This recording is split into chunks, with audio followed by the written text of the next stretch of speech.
Hello everyone, welcome back to Study Central. इस video में discuss करते हैं सबसे इम्पोर्टेंट टॉपिक, वो है ऑब्जेक्टिव्स ऑफ आईएमएफ। यानी कि इंटरनेशनल मॉनेटरी फंड के ऑब्जेक्टिव्स क्या क्या है, वो अगर एग्जिस्ट कर रहा है तो उसको क्या क्या काम करने हैं। तो टोटल मैंने यहाँ पे 9 ऑब्जेक्टिव्स लिखे हैं। आप मार्क्स के अकॉर्डिंग जो भी आपको इजी पड़े याद करके लिख सकते हैं। तो डिस्कस करते हैं। फर्स्ट ऑब्जेक्टिव ये है कि to promote balanced economic growth, यानी कि बैलेंस्ड इकोनॉमिक ग्रोथ लेके आना है। ऐसी कंट्रीज जिनको मॉनेटरी असिस्टेंस यानी कि पैसे के टर्म्स में हेल्प की जरूरत है, उसको ये हेल्प प्रोवाइड करता है ताकि सारी कंट्रीज बैलेंस्ड ग्रोथ पा पाए।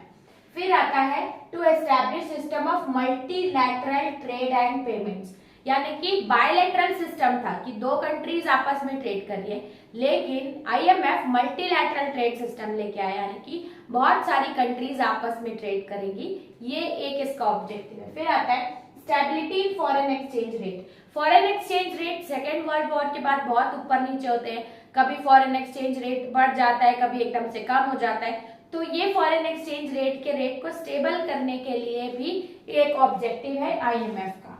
फिर आता है टू प्रमोट इंटरनेशनल ट्रेड। अब आईएमएफ क्या करता है, इंटरनेशनली पैसा प्रोवाइड कर रहा है, यानी कि इंटरनेशनल ट्रेडिंग को या ट्रांजेक्शन्स को भी प्रमोट करेगा। तो इंटरनेशनल ट्रेडिंग को भी ये प्रमोट करता है। फिर टू हेल्प इन क्राइसिस, यानी कि अगर कोई कंट्री के पास पैसे नहीं है, बोल सकते हैं उनकी जो इकोनॉमी है वो रिसेशन पीरियड में चल रही है, तो उनको हेल्प करता है, लोन असिस्टेंस प्रोवाइड करता है और अदर मॉनिटरी बेनिफिट्स। फिर आता है टू मिनिमाइज एक्सचेंज कंट्रोल्स। जो भी एक्सचेंज रेट है उनको कंट्रोल कौन करता है, आईएमएफ।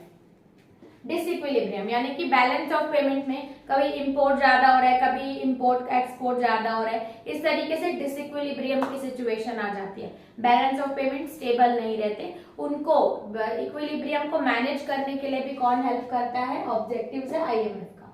फिर बैलेंस ऑफ पेमेंट, यानी कि इंपोर्ट और एक्सपोर्ट दोनों बैलेंस हो, उसको बैलेंस ऑफ पेमेंट बोला जाता है। तो बैलेंस ऑफ पेमेंट को सुधार के रखने का भी हेल्प कौन करता है, आईएमएफ, यानी कि इंटरनेशनल मॉनेटरी फंड।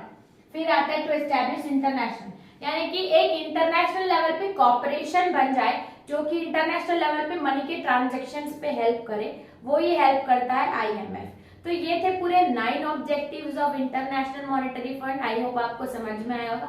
मार्क्स के अकॉर्डिंग या इजी जो आपको लगता है वो आप याद करके लिख सकते हैं। तो इस वीडियो में इतना ही रखते हैं, चलते हैं नेक्स्ट वीडियो में, देखते हैं इस चैप्टर का नेक्स्ट टॉपिक। तब तक के लिए थैंक्स फॉर वॉचिंग।